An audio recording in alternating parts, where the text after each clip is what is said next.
El silencio llegó como una avalancha invisible. Primero fue la música que se cortó de golpe, después las risas que se desvanecieron una a una, hasta que solo quedó el crepitar agonizante de los troncos consumiéndose. Los monitores corrían entre las cabañas con linternas que temblaban como luciérnagas nerviosas, gritando un nombre que se perdía entre los pinos. ¡Carmen! ¡Carmen Delgado! Era la madrugada del 17 de febrero de 1967 y la colonia de vacaciones Villa Esperanza acababa de convertirse en el epicentro de una pesadilla que marcaría para siempre las montañas de Córdoba. Carmen había estado allí apenas una hora antes.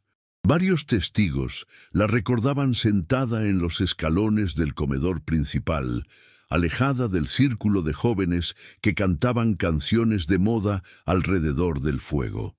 Llevaba puesto su vestido floreado azul, el mismo que había traído de Buenos Aires y que su madre había cosido especialmente para el viaje. Sus zapatos de charol negro brillaban bajo la luz anaranjada de las llamas y tenía las manos entrelazadas sobre el regazo, en esa postura silenciosa que había adoptado durante los 15 días que llevaba en la colonia. Era una chica rara, diría después Mónica Herrera, una de las participantes del grupo de los mayores. No hablaba con nadie, siempre estaba sola, escribiendo en esa libreta que llevaba a todas partes. Daba un poco de pena, la verdad. Pero esa noche algo había sido diferente. Carmen había llegado a la fogata de despedida cuando ya todos estaban instalados. Caminó despacio desde su cabaña, la número 12, que compartía con otras 3 chicas de su edad. No se sentó con ellas. Eligió los escalones del comedor, un lugar desde donde podía ver todo sin ser vista, donde las sombras la protegían de las miradas curiosas y los comentarios susurrados. La colonia Villa Esperanza había abierto sus puertas en 1962 como un proyecto ambicioso del matrimonio Castellanos, 2 porteños que habían decidido invertir sus ahorros en crear un espacio de crecimiento y camaradería para los jóvenes de familias distinguidas. Ubicada en un valle rodeado de cerros cubiertos de pinos y quebrachos, a 40 kilómetros de la ciudad de Córdoba, la colonia se había convertido rápidamente en el destino favorito de las familias acomodadas de Buenos Aires, Rosario y Córdoba, que querían que sus hijos vivieran una experiencia formativa en contacto con la naturaleza. Las instalaciones eran modestas pero cuidadas. 8 cabañas de madera para los colonos, divididas por sexo y edad. Una casa principal donde funcionaba el comedor y las oficinas administrativas. Un galpón destinado a actividades recreativas durante los días de lluvia. Y una enfermería que también servía de alojamiento para el matrimonio Castellanos y sus 2 hijos adolescentes. Don Raúl Castellanos, de 52 años, había sido profesor de educación física en el Colegio Nacional de Buenos Aires antes de mudarse a Córdoba. Era un hombre corpulento, de bigotes poblados y voz autoritaria, que dirigía las actividades matutinas con disciplina militar. Su esposa, doña Elena, se encargaba de la administración, las comidas y lo que ella misma llamaba el bienestar emocional de nuestros pequeños huéspedes. Era una mujer menuda, de sonrisa perpetua y modales refinados, que había estudiado magisterio antes de casarse.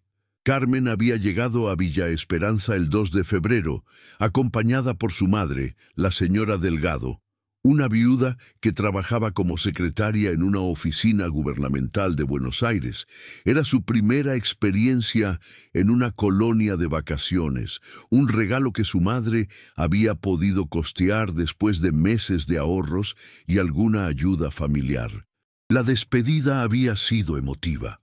La señora Delgado había abrazado a su hija durante varios minutos, susurrándole al oído palabras de aliento y recordándole que escribiera todas las semanas. Desde el primer día, Carmen no había logrado integrarse al grupo. Su físico robusto, su timidez acentuada y su procedencia social más modesta que la del resto de los colonos, la habían convertido en blanco de bromas crueles y exclusión sistemática. Los otros jóvenes, en su mayoría provenientes de familias adineradas de Buenos Aires, habían establecido rápidamente una jerarquía social invisible pero implacable. Carmen no encajaba, recordaría años después Roberto Vega, uno de los monitores jóvenes que trabajaba ese verano en la colonia. Era evidente que venía de otro ambiente. Sus ropas, su forma de hablar, hasta la valija que había traído, todo gritaba que no pertenecía a ese grupo. Y los chicos pueden ser muy crueles cuando detectan esas diferencias. Durante esos 15 días, Carmen había participado de las actividades obligatorias con resignación silenciosa. En las caminatas matutinas siempre quedaba rezagada, jadeando por el esfuerzo y tratando de mantenerse al ritmo del grupo. En los juegos deportivos era siempre la última en ser elegida para los equipos, y cuando finalmente alguien la seleccionaba, era con visible fastidio. En las noches de baile, se quedaba sentada en una esquina del galpón, observando cómo los demás se divertían. Pero tenía su refugio, una libreta de tapas marrones donde escribía cada día. Nadie sabía exactamente qué anotaba allí, pero la llevaba a todas partes, protegiéndola como si contuviera los secretos más preciados del mundo.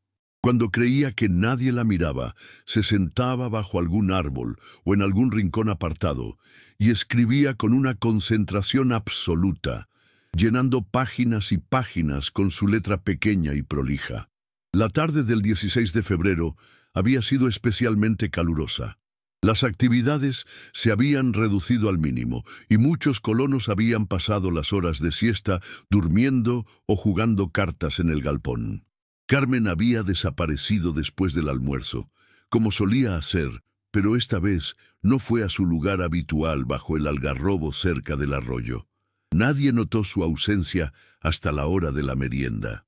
Preguntamos por ella, diría después Susana López, su compañera de cabaña.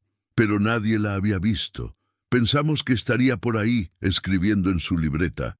Carmen siempre andaba sola. La fogata de despedida había comenzado a las 9 de la noche. Era una tradición de Villa Esperanza. El último día, todos se reunían alrededor del fuego para cantar canciones, contar historias y despedirse hasta el verano siguiente. Don Raúl había preparado personalmente la leña, apilándola en una pira perfecta que prometía arder durante horas. Doña Elena había dispuesto mesas con empanadas, torta frita y mate cocido para acompañar la velada. Cuando Carmen apareció esa noche, caminando lentamente desde su cabaña hacia el grupo, varios la notaron. Llevaba su vestido azul, el más bonito que tenía, y se había peinado de forma diferente, con el pelo recogido en una cola de caballo baja. En sus manos cargaba, como siempre, su libreta marrón. Se sentó en los escalones del comedor, en las sombras, pero esta vez no pasó desapercibida. Había algo en su postura, en la forma en que miraba al grupo que era diferente. No era la Carmen tímida y retraída de siempre. Parecía estar observando, estudiando, como si estuviera tomando notas mentales de cada rostro, cada gesto, cada conversación.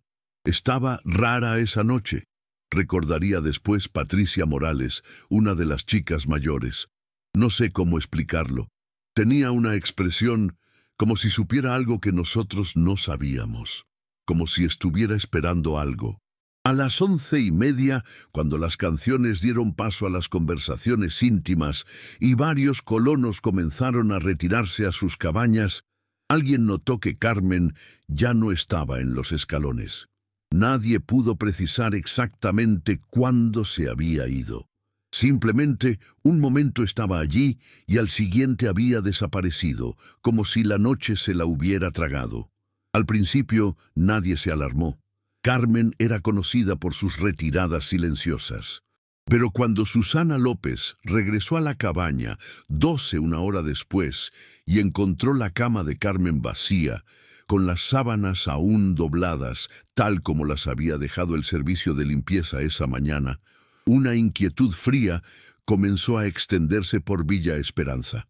Don Raúl organizó una búsqueda inmediata.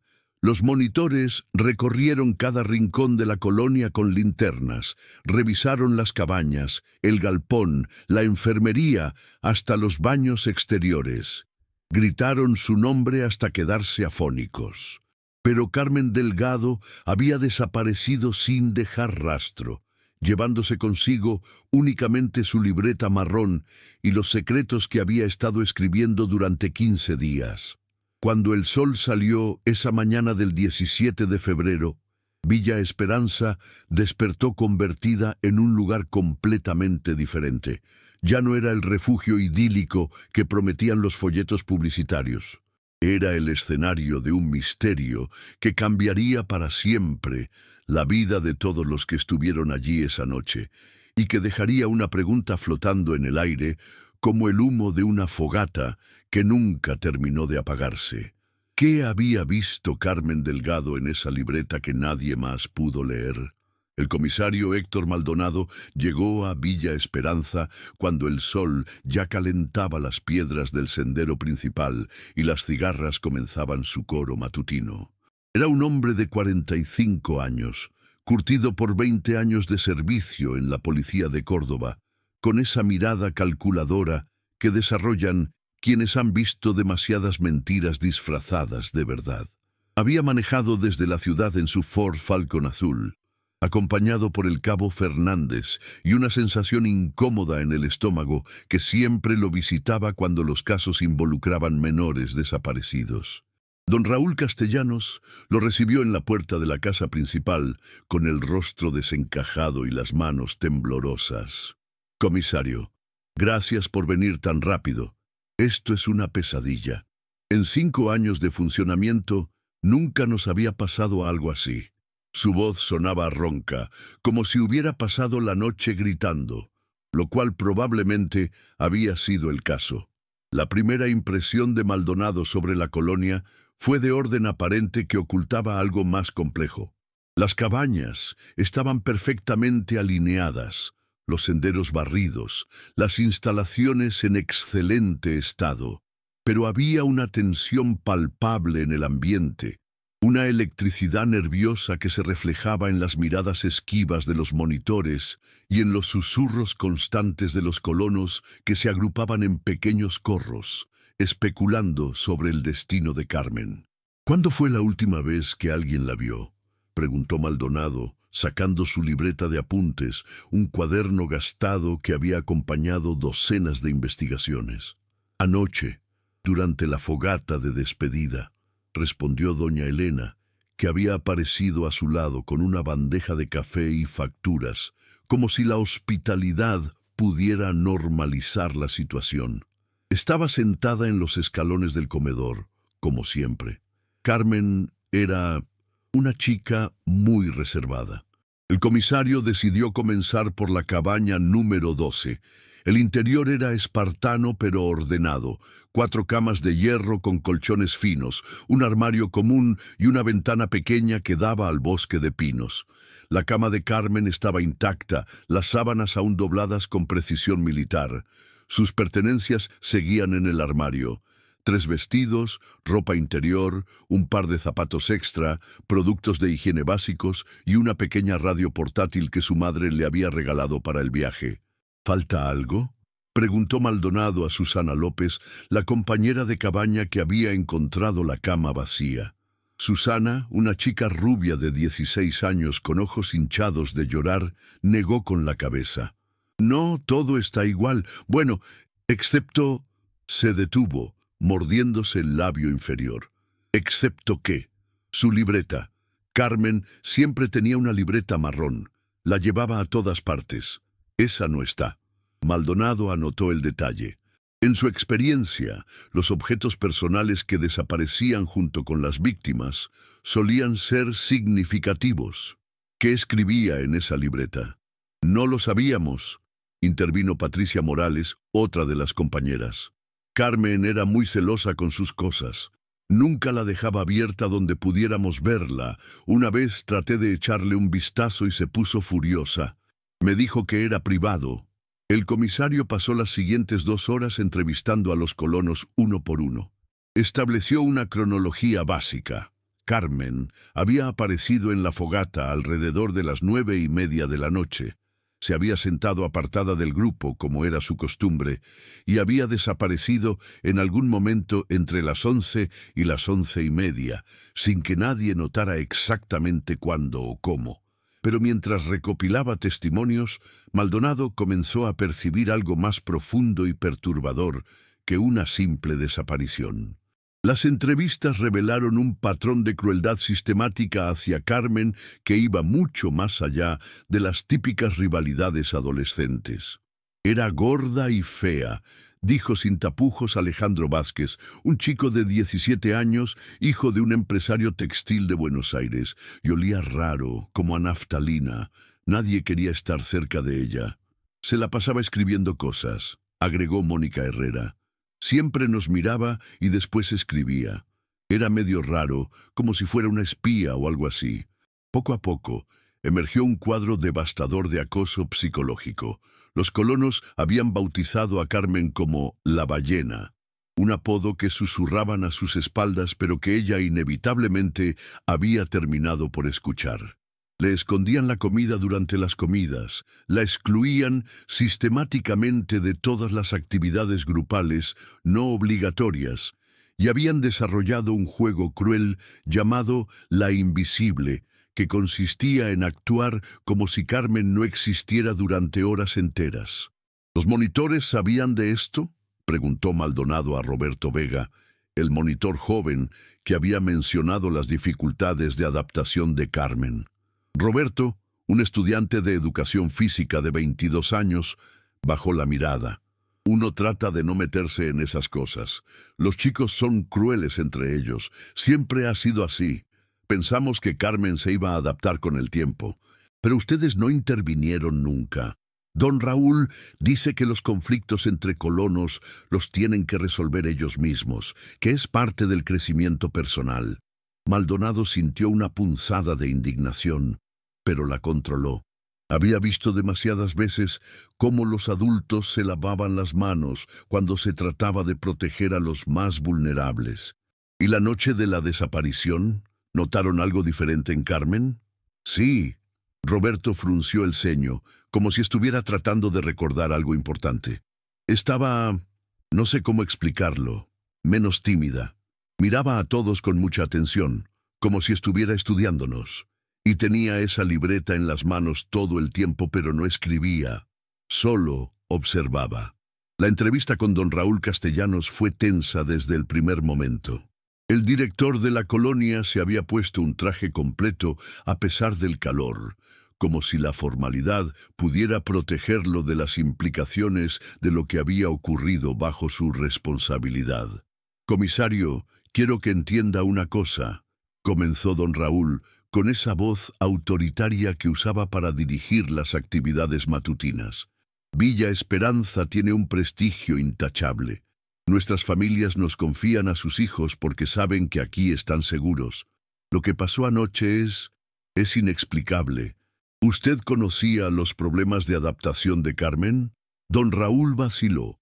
Carmen era una chica particular. Venía de un ambiente diferente al del resto, pero eso no es nada nuevo.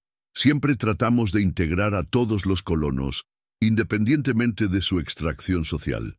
Sabía que la llamaban la ballena. El silencio que siguió fue elocuente. Don Raúl se removió en su silla, ajustándose el nudo de la corbata. Los chicos siempre ponen apodos. Es normal a esa edad. ¿Le parece normal que una adolescente de 17 años sea sistemáticamente humillada durante 15 días sin que ningún adulto responsable intervenga?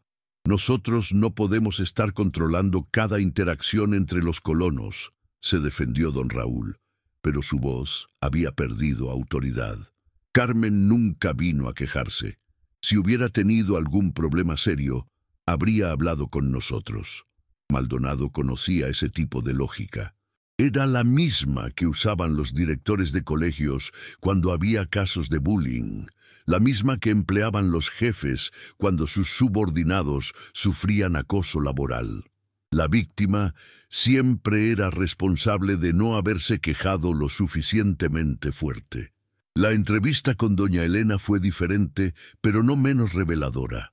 La mujer había perdido la compostura perfecta que mantenía frente a los colonos. Sus ojos estaban enrojecidos y tenía las manos manchadas de tierra, como si hubiera estado cavando o buscando algo en el jardín. Carmen era una niña dulce, dijo doña Elena, retorciendo un pañuelo entre sus dedos. Tímida, sí, pero dulce. Yo traté de integrarla, de hacerla sentir bienvenida.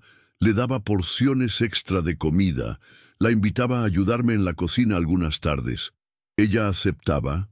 A veces. Era muy educada, siempre agradecía todo, pero había algo en sus ojos, como si estuviera siempre triste, ¿sabe? Como si cargara una pena muy grande para su edad. ¿Habló alguna vez de problemas en su casa? ¿De su madre? No, nunca. Pero escribía mucho. Siempre la veía con esa libreta, escribiendo como si la vida se le fuera en ello. Una vez le pregunté qué escribía y me dijo que eran cosas importantes que no podía olvidar. Esa tarde, Maldonado organizó una búsqueda sistemática de los alrededores de la colonia. 15 hombres, incluyendo policías, bomberos voluntarios y algunos vecinos de la zona, peinaron cada metro cuadrado en un radio de 2 kilómetros. Revisaron el arroyo que pasaba cerca de las cabañas. Exploraron las cuevas naturales en las laderas de los cerros. Siguieron cada sendero que se internaba en el bosque. No encontraron ni rastro de Carmen Delgado.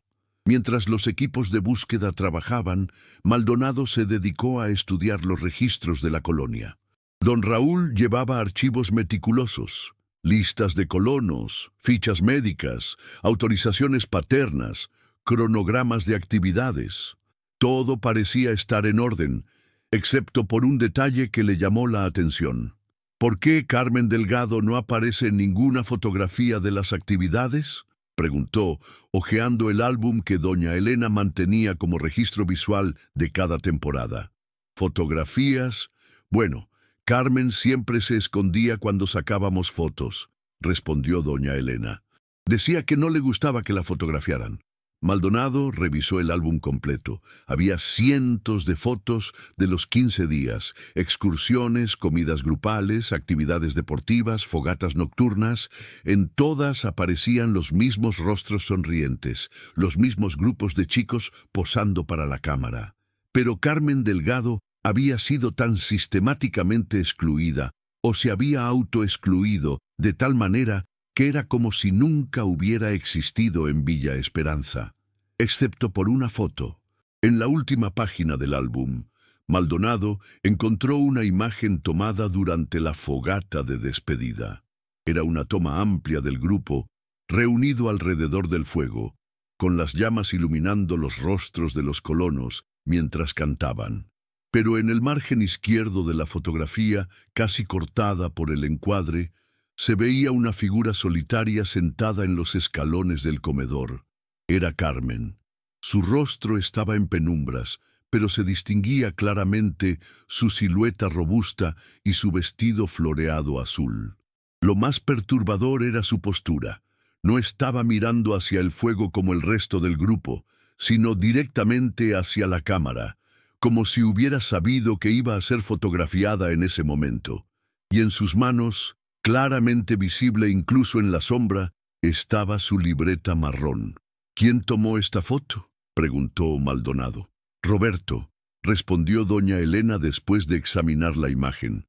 Roberto Vega. Él se encarga de la documentación fotográfica de las actividades. Maldonado encontró a Roberto limpiando equipos deportivos en el galpón, con esa actitud de mantenerse ocupado que adoptaba la gente nerviosa. Cuando le mostró la fotografía, el joven monitor palideció visiblemente. ¿Recuerda haber tomado esta foto? Sí, claro. Fue durante la fogata. Quería capturar la última noche, ¿sabe? Para el recuerdo. Sé por qué Carmen aparece mirando hacia la cámara.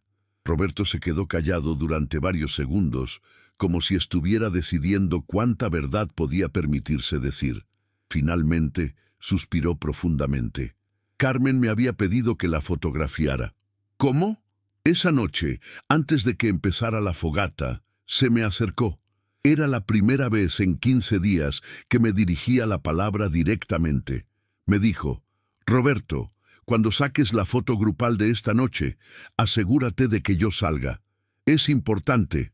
Me extrañó mucho porque ella siempre evitaba las cámaras. ¿Le dijo por qué era importante? No, solo me dijo que alguien tenía que saber que ella había estado ahí, que había visto todo. Maldonado sintió un escalofrío. ¿Qué había visto? No lo dijo, pero había algo en su manera de hablar, como si supiera algo que nosotros no sabíamos, como si esa noche fuera a pasar algo importante. El comisario guardó silencio, procesando la información. En su experiencia, cuando las víctimas parecían anticipar su propio destino, generalmente era porque habían descubierto algo peligroso. Y Carmen había estado escribiendo en esa libreta durante 15 días, observando, anotando, documentando. ¿Qué secretos había descubierto Carmen Delgado en Villa Esperanza? ¿Y quién había decidido que esos secretos no podían salir a la luz? Mientras el sol se ponía sobre las montañas de Córdoba, tiñendo el cielo de naranja y púrpura, Maldonado supo que no se enfrentaba a una simple desaparición. Se enfrentaba a algo mucho más oscuro, algo que había estado creciendo en las sombras de esa colonia aparentemente perfecta y que había alcanzado su punto de ebullición la noche en que una adolescente decidió que ya no podía seguir callando. El segundo día de investigación comenzó con una revelación inesperada. El cabo Fernández había pasado la madrugada revisando la habitación que compartían los hijos de los Castellanos, Raúl Hijo y Elena, de 16 y 14 años respectivamente. Era una rutina estándar en casos de desaparición, examinar todos los espacios, hablar con todos los residentes, no dar nada por sentado, pero lo que encontró cambió por completo el rumbo de la investigación. «Comisario», dijo Fernández, apareciendo en la puerta de la casa principal con una expresión grave, «necesita ver esto». En su mano llevaba un sobre manila, ligeramente arrugado, como si hubiera sido escondido apresuradamente. Dentro había 3 fotografías en blanco y negro, tomadas con una cámara diferente a la que usaba Roberto para las actividades oficiales. Las imágenes eran granulosas, tomadas desde cierta distancia y evidentemente a escondidas. La primera foto mostraba a don Raúl Castellanos en lo que parecía ser su oficina privada, pero no estaba solo. Junto a él se encontraba un hombre mayor, elegantemente vestido, que Maldonado no reconoció. Sobre el escritorio había fajos de billetes y varios documentos extendidos. La segunda fotografía capturaba una escena nocturna cerca del arroyo. Varias figuras adultas se movían entre los árboles, cargando lo que parecían ser cajas o paquetes. La imagen era difusa, pero se distinguía claramente la silueta inconfundible de don Raúl dirigiendo la operación. La tercera foto era la más perturbadora. Mostraba a doña Elena en conversación íntima con Roberto Vega, el monitor joven, pero no en el contexto profesional que cabría esperar. Estaban en los límites del bosque, él con una mano en la cintura de ella, y la postura de ambos sugería una familiaridad que iba mucho más allá de la relación laboral. ¿Dónde encontró esto?, preguntó Maldonado examinando las fotos con una lupa. Escondido en el colchón de Raúl Hijo. El chico estaba nerviosísimo cuando registré su cuarto. Casi se desmaya cuando saqué el sobre. Maldonado llamó inmediatamente al hijo mayor de los Castellanos. Raúl Hijo era un adolescente alto y desgarbado, con el mismo bigote incipiente de su padre, pero sin la autoridad. Cuando vio las fotografías sobre la mesa, comenzó a temblar visiblemente. «¿Quién tomó estas fotos?», Preguntó Maldonado con voz firme, pero no amenazante. Había aprendido que con los menores era mejor usar paciencia que presión. Yo no puedo decirlo, balbuceó el chico. Mi papá me va a matar. Tu papá va a tener problemas mucho más grandes si no colaboras ahora mismo. Una chica ha desaparecido, Raúl. Una chica de tu edad. El adolescente se derrumbó. Fue Carmen. Carmen tomó esas fotos. El silencio que siguió fue tenso. Maldonado sintió como si las piezas de un rompecabezas complejo empezaran a encajar de manera aterradora. ¿Carmen tenía una cámara? Sí, una pequeñita que había traído de Buenos Aires. La escondía en su cabaña. Pensábamos que solo sacaba fotos de la naturaleza o cosas así, pero se detuvo, tragando saliva con dificultad. ¿Pero qué? Pero llevaba semanas espiando a todos. A mi papá, a mi mamá, a los monitores. Se levantaba de madrugada y se escondía entre los árboles para sacar fotos. Una noche la vi desde mi ventana, moviéndose como una sombra por el bosque. ¿Y cómo conseguiste estas fotos? Raúl hijo bajó la mirada, avergonzado. Las encontré en su cabaña hace 3 días, cuando ella salió a caminar. Revisé todas sus cosas. Encontré un montón de fotos escondidas en el forro de su valija. ¿Por qué las tomaste? Porque pensé que podía usarlas. Carmen siempre nos miraba raro, como si supiera cosas. Y nosotros la tratábamos mal, ¿sabe? Pensé que si tenía sus fotos, podía hacer que dejara de mirarnos así, o que se fuera de la colonia. Maldonado sintió una mezcla de repulsión y comprensión. El chico había robado las únicas armas que Carmen tenía contra sus torturadores, dejándola completamente indefensa. «¿Carmen sabía que habías tomado las fotos?» «Sí». La voz del adolescente era apenas un susurro. Se dio cuenta esa misma noche. Vino a buscarme después de la cena. Estaba furiosa, más furiosa de lo que la había visto jamás.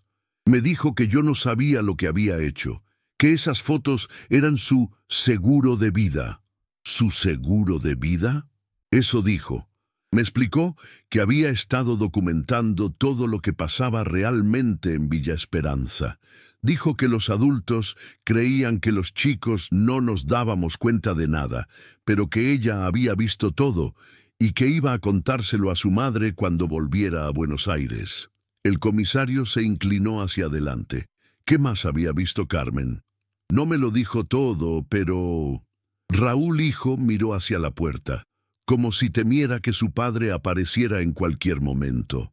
Mencionó que mi papá estaba haciendo negocios raros con gente de Córdoba, que venían de noche y se llevaban cosas, y que mi mamá tenía una relación con Roberto. ¿Qué hiciste con el resto de las fotos? Se las devolví. Carmen me dijo que si no se las devolvía todas, iba a contarle a mi papá que yo andaba revisando las cosas de los colonos. Tenía miedo de meterme en problemas. ¿Cuándo fue esa conversación?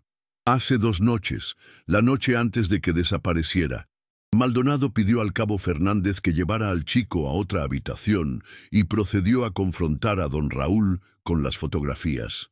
La reacción del director de la colonia fue inmediata y violenta. Se puso de pie de un salto, con el rostro congestionado de ira. ¿Qué significa esto? ¿De dónde salieron estas fotos? Las tomó Carmen Delgado. Su hijo las encontró entre sus pertenencias.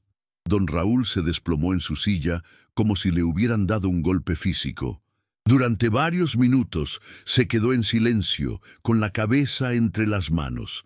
Cuando finalmente habló, su voz había perdido toda la autoridad que lo caracterizaba. «Carmen era más inteligente de lo que pensábamos», murmuró. «Mucho más inteligente». «¿Qué muestran estas fotos, don Raúl?» Problemas que no tienen que ver con la colonia realmente». Maldonado esperó. Había aprendido que el silencio era a menudo más efectivo que las preguntas para hacer hablar a la gente. «Tengo deudas», confesó finalmente don Raúl. «La colonia no da las ganancias que esperábamos. Los gastos de mantenimiento, los salarios, los seguros. Estamos al borde de la quiebra desde el año pasado». ¿Y el hombre de las fotos? Sergio Mallea es un prestamista de Córdoba. Me ha estado prestando dinero para mantener la colonia funcionando, pero sus métodos de cobranza no son exactamente convencionales. ¿Qué tipo de métodos? Don Raúl vaciló. Mallea tiene otros negocios. Tráfico de mercancías sin documentos, contrabando menor. Me propuso usar la colonia como punto de tránsito. Los camiones llegan de noche, descargan en el bosque y al día siguiente otros camiones vienen a buscar la mercancía. Es solo durante unas horas. No interfiere con las actividades de los chicos. ¿Desde cuándo? Desde principios de febrero, justo cuando llegaron los colonos de esta temporada. Maldonado sintió un escalofrío. Carmen había llegado el 2 de febrero y había empezado a documentar actividades extrañas desde su primera semana.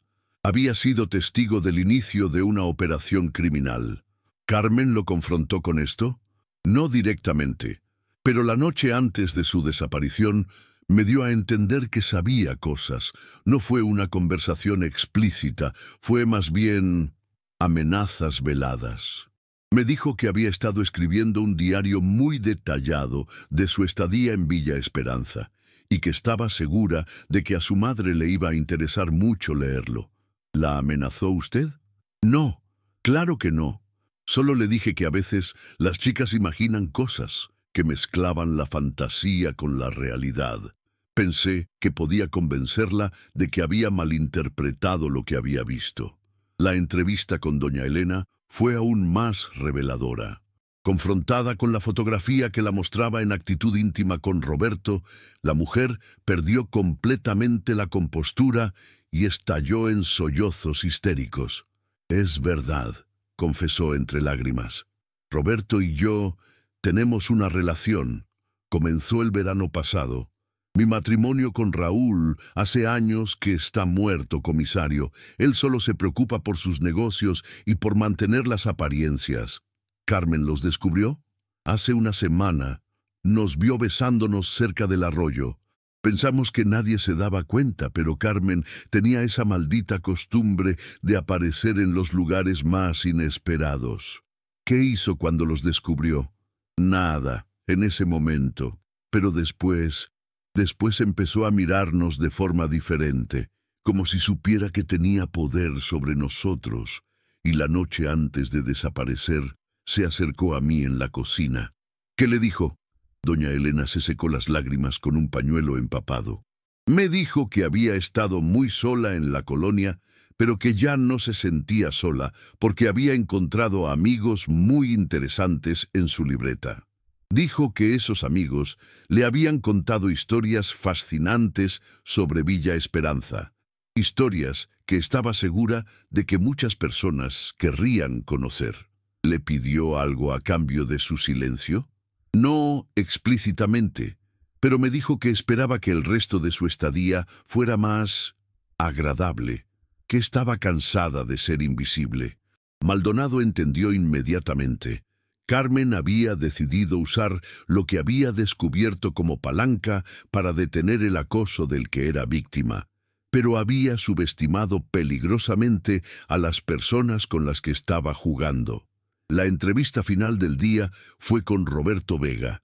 El joven monitor, confrontado con las evidencias, admitió tanto su relación con doña Elena como su conocimiento de las actividades nocturnas sospechosas en la colonia. «Carmen lo sabía todo», dijo Roberto con las manos temblorosas mientras encendía un cigarrillo tras otro. Era como si fuera invisible, pero al mismo tiempo lo viera todo. Nos tenía a todos identificados. ¿Habló con usted la noche de su desaparición? Sí, durante la fogata se me acercó y me dijo que quería hablar conmigo en privado después de que todos se fueran a dormir. Me dijo que tenía una propuesta que me iba a interesar. ¿Qué tipo de propuesta? No llegué a saberlo. Después de que se terminó la fogata, la esperé cerca del arroyo como habíamos acordado, pero nunca apareció. ¿A qué hora la esperó? Desde medianoche hasta casi las 2 de la mañana. Pensé que había cambiado de opinión, o que simplemente había decidido irse a dormir. Maldonado sintió que se acercaba a algo crucial. ¿Alguien más sabía de esa cita? Roberto vaciló, y en esa vacilación, el comisario leyó la respuesta. ¿Quién más sabía, Roberto? Elena. Le conté que Carmen quería hablar conmigo. Pensé que tal vez podría ayudarme a manejar la situación, a convencer a Carmen de que no dijera nada sobre nosotros. ¿Cómo reaccionó Elena? Se puso muy nerviosa. Me dijo que era peligroso darle a Carmen más poder del que ya tenía, que si empezábamos a negociar con ella, nunca pararía de pedir más cosas. Mientras el sol se ponía sobre Villa Esperanza por segundo día consecutivo, Maldonado comenzó a vislumbrar el contorno de una tragedia que iba mucho más allá de una simple desaparición. Carmen Delgado no había sido solo una víctima del acoso escolar, había sido una testigo inconveniente de actividades criminales, una adolescente inteligente que había decidido usar lo que sabía para cambiar su situación, sin darse cuenta de que estaba jugando con fuego. Pero aún quedaba una pregunta fundamental. ¿Qué había pasado realmente durante esas horas cruciales entre la medianoche y el amanecer del 17 de febrero? ¿Y dónde estaba ahora Carmen Delgado con su libreta llena de secretos peligrosos? La respuesta, Maldonado lo intuía, estaba enterrada en algún lugar de Villa Esperanza, esperando ser descubierta como una bomba de tiempo que llevaba 2 días haciendo tic-tac en silencio. El tercer día amaneció gris y húmedo, con nubes bajas que se enganchaban en las copas de los pinos como jirones de algodón sucio. Maldonado había pasado la noche en vela, repasando testimonios y evidencias, tratando de ensamblar las piezas de un rompecabezas que parecía tener demasiadas esquinas cortantes y demasiados espacios vacíos. A las 6 de la mañana recibió una llamada que cambiaría el rumbo de la investigación. Un granjero llamado Pascual Herrera, que vivía a 5 kilómetros de Villa Esperanza, había encontrado algo en su propiedad que podría ser relevante. Maldonado se dirigió inmediatamente al lugar, acompañado por el cabo Fernández y una sensación creciente de que se acercaban a una verdad que tal vez nadie quería conocer. La granja de Herrera era una propiedad modesta, dedicada principalmente al cultivo de maíz y la cría de cabras. El hombre, un campesino curtido de unos 60 años, los recibió con evidente nerviosismo, retorciendo su sombrero de paja entre las manos callosas. «Comisario, no sé si esto tiene que ver con la chica desaparecida, pero pensé que debía avisarle», dijo Herrera, guiándolos hacia un sector apartado de su terreno, cerca del límite con el bosque que rodeaba la colonia. ¿Qué encontró? Cenizas. Alguien hizo una fogata aquí hace 2 noches, pero no era para cocinar ni para calentarse. Era para quemar cosas. El lugar que les mostró era un claro pequeño, rodeado de piedras dispuestas en círculo. En el centro, los restos carbonizados de lo que claramente había sido una hoguera considerable. Maldonado se arrodilló junto a los restos, examinando cuidadosamente lo que habían sido las brasas. ¿Vio quién hizo esto? No directamente, pero esa noche, muy tarde, escuché un auto que pasaba por el camino vecinal. Después vi el resplandor del fuego entre los árboles. Me pareció raro porque nadie usa ese lugar normalmente. Con mucho cuidado, Maldonado comenzó a separar las cenizas con una rama. La mayoría eran restos de papel quemado, completamente irreconocibles. Pero cerca del borde del círculo, protegidos parcialmente por una piedra, encontró fragmentos que habían sobrevivido parcialmente a las llamas. El primer fragmento era un pedazo de cartón marrón, del tipo que se usa para las tapas de cuadernos. El segundo era un trozo de papel con letra manuscrita, casi completamente chamuscado, pero con algunas palabras aún legibles. Elena y Roberto en el bosque. Don Raúl con el hombre de los paquetes. Nadie me cree, pero yo vi todo. Era la libreta de Carmen. Cabo Fernández, quiero que esto sea procesado por el laboratorio de Córdoba inmediatamente, ordenó Maldonado.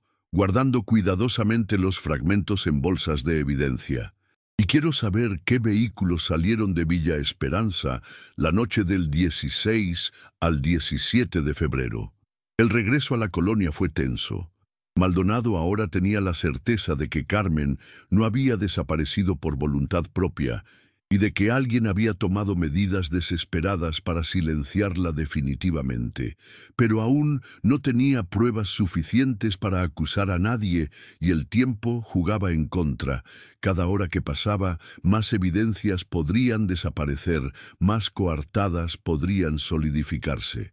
La confrontación final comenzó en el despacho de don Raúl, pero esta vez Maldonado no llegó solo. Había solicitado refuerzos de Córdoba y 3 oficiales adicionales se distribuían estratégicamente por la colonia mientras él reunía a todos los adultos responsables en la casa principal. «Encontramos la libreta de Carmen», anunció sin preámbulos. O mejor dicho, encontramos sus restos. Alguien la quemó hace 2 noches, junto con todas las fotografías que ella había tomado. El silencio que siguió fue sepulcral. Don Raúl, doña Elena y Roberto se miraron entre sí con esa comunicación silenciosa que desarrollan las personas que comparten secretos peligrosos. ¿Alguien quiere contarme qué pasó realmente la noche del 16 de febrero?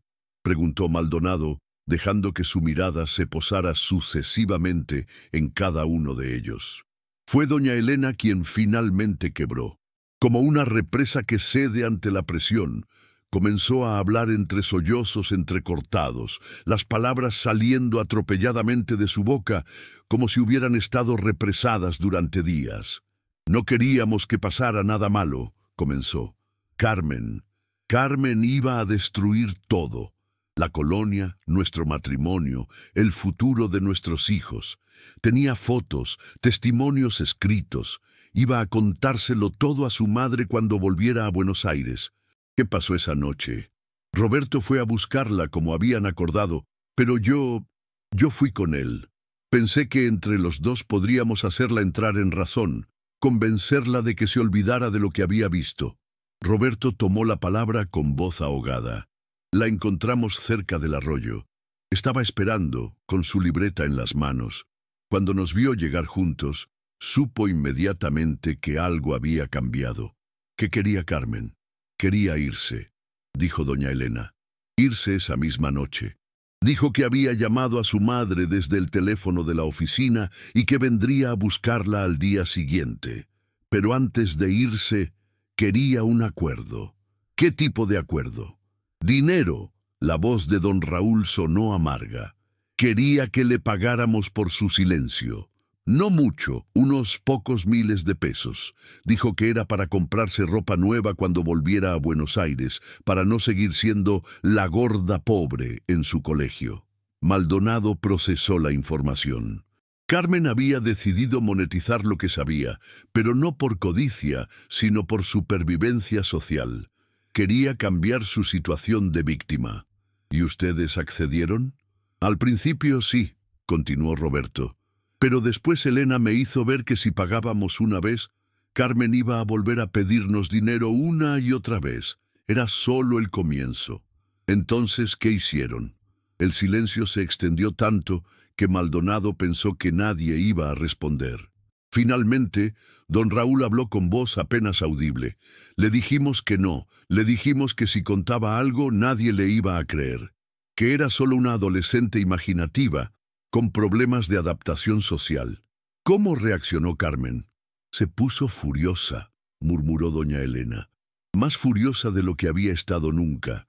Nos dijo que éramos unos cobardes, que abusábamos de los chicos que nuestras familias nos confiaban, que merecíamos que todo el mundo supiera qué clase de personas éramos realmente. Y entonces, Roberto se quebró. Se fue corriendo hacia el bosque. Gritaba que iba a despertar a todos los colonos, que iba a contarles todo ahí mismo esa noche. Elena corrió detrás de ella, tratando de calmarla. ¿Qué pasó en el bosque? Doña Elena levantó la mirada, con los ojos enrojecidos y una expresión que Maldonado había visto demasiadas veces en personas que habían cruzado una línea de la que no se puede volver. Carmen tropezó, dijo con voz mecánica. Corrió en la oscuridad y tropezó con una raíz. Se golpeó la cabeza contra una piedra. ¿Estaba muerta? No inmediatamente, pero estaba muy mal. Había mucha sangre. Roberto llegó corriendo cuando escuchó mi grito. ¿Pidieron ayuda médica? No había tiempo. Roberto se pasó las manos por el pelo, desesperado. Elena me dijo que si Carmen moría, íbamos a ser culpables de su muerte, que nadie iba a creer que había sido un accidente, que íbamos a ir presos. Entonces, ¿qué hicieron? Don Raúl terminó la confesión. Roberto vino a buscarme. Entre los tres decidimos que tenía que parecer que Carmen se había ido por su voluntad, que había huido de la colonia durante la noche. ¿Dónde está el cuerpo? El silencio fue la respuesta más elocuente. Maldonado lo interpretó correctamente. Carmen Delgado nunca sería encontrada. Había sido enterrada en algún lugar de esas montañas infinitas, su cuerpo convertido en un secreto más que Villa Esperanza guardaría para siempre. ¿Y la libreta? La quemé, admitió doña Elena. Quemé todo, las fotos, los escritos, hasta la ropa que llevaba puesta esa noche. Roberto conocía un lugar apartado donde nadie iba a encontrar las cenizas. Maldonado cerró su cuaderno de notas. Tenía confesiones, tenía evidencias circunstanciales, tenía motivos y oportunidad. Pero no tenía el cuerpo de Carmen Delgado y sabía por experiencia que sin cuerpo las condenas por homicidio eran casi imposibles de conseguir, especialmente cuando los acusados tenían recursos para contratar buenos abogados. Los arrestos se hicieron esa misma tarde. Don Raúl Castellanos, doña Elena y Roberto Vega fueron acusados de homicidio culposo y ocultamiento de cadáver.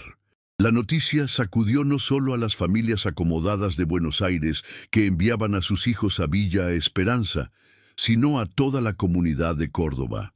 El juicio se prolongó durante 8 meses. Los abogados defensores argumentaron que la muerte de Carmen había sido accidental, resultado de una caída desafortunada durante una discusión acalorada. Los fiscales sostuvieron que había sido negligencia criminal agravada por el encubrimiento posterior. Al final, don Raúl fue condenado a 3 años de prisión, doña Elena a 2 años y Roberto Vega a 18 meses, pero las penas fueron suspendidas debido a que eran delincuentes primarios y por las circunstancias atenuantes del caso. Villa Esperanza cerró sus puertas para siempre en marzo de 1968. La señora Delgado nunca aceptó la versión oficial de los hechos. Hasta su muerte, en 1985, siguió insistiendo en que su hija había sido asesinada deliberadamente y que los responsables habían recibido castigos demasiado leves. Cada año, el 17 de febrero, viajaba desde Buenos Aires hasta las montañas de Córdoba para dejar flores en el lugar donde había estado Villa Esperanza. El comisario Maldonado se jubiló en 1975, pero nunca olvidó el caso de Carmen Delgado.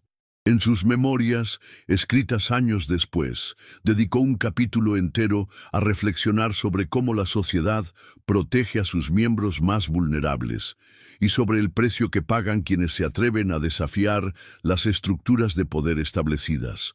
Carmen Delgado, escribió, era una chica inteligente que entendió demasiado tarde que la información solo es poder cuando se tiene la fuerza para protegerla. Su error no fue descubrir los secretos de Villa Esperanza. Su error fue creer que los adultos responsables de cuidarla la verían como algo más que una amenaza que había que neutralizar.